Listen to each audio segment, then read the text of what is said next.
So I want to show you a few mods that you can get for Minis. There's quite a lot of modifications, but three of the ones that we're doing. This is the rod change coupling, and these are notoriously a twat to get on and off, especially get the roll pins out when they're corroded.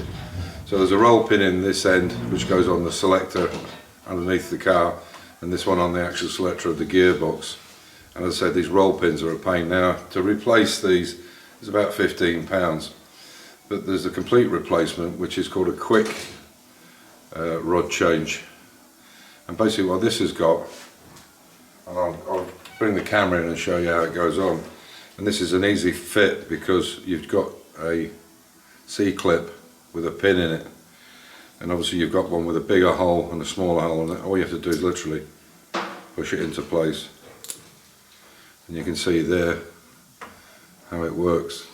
And you can see it's right through to the end, and the same on the other side. This is really easy to do. Now you might say, well, I'm only putting it in once, so what's worth spending 30 quid for? This is what they are, £30, which seems a lot, but believe me, this can be a real ball ache and a real pain.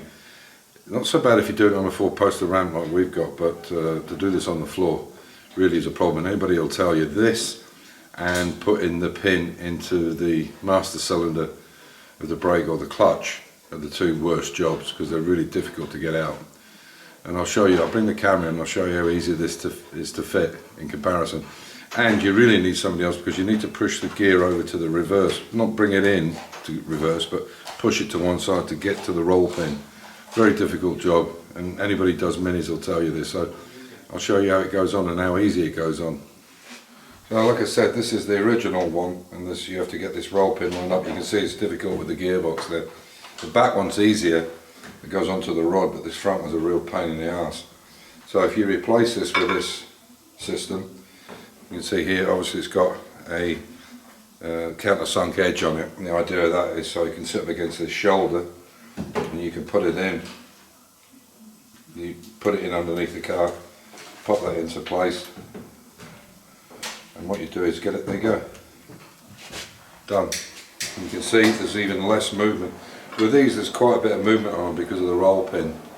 This is even less, and it's a simple matter of, you want to get it out, just lift it up.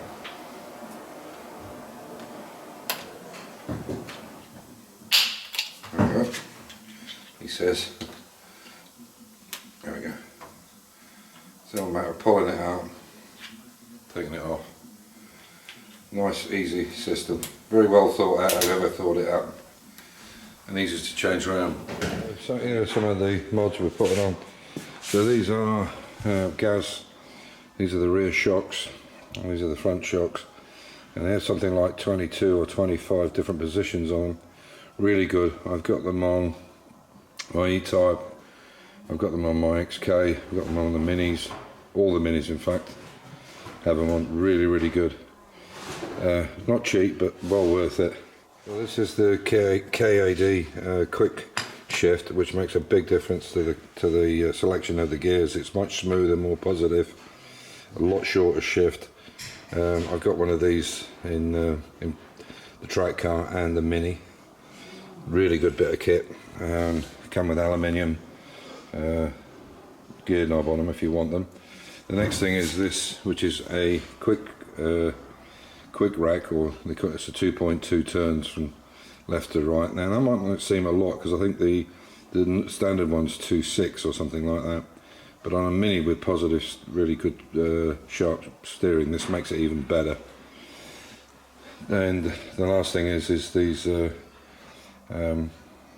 high-low kit. This is obviously for the rear subframe, which we'll put on later, and an alloy radiator. It's not a Fletcher, I don't think, is it? No, it's just a standard one, but we're going with the alloy because they're staying in the heat most of the time, and we're using Evans coolant anyway. And the high-low kit, as you can see, is already on here, so it's already in place, and obviously it's got all new cones in it as well. The other thing we've got on this is the lower arms are adjustable. The tie bars are adjustable, which really makes a difference. You can make the tracking so much better, and the camera and everything else. on this track car here, this has got everything is adjustable on the front. This is just the tie rod. So just a few things there that you might want to think about upgrading. Makes a big difference to the car.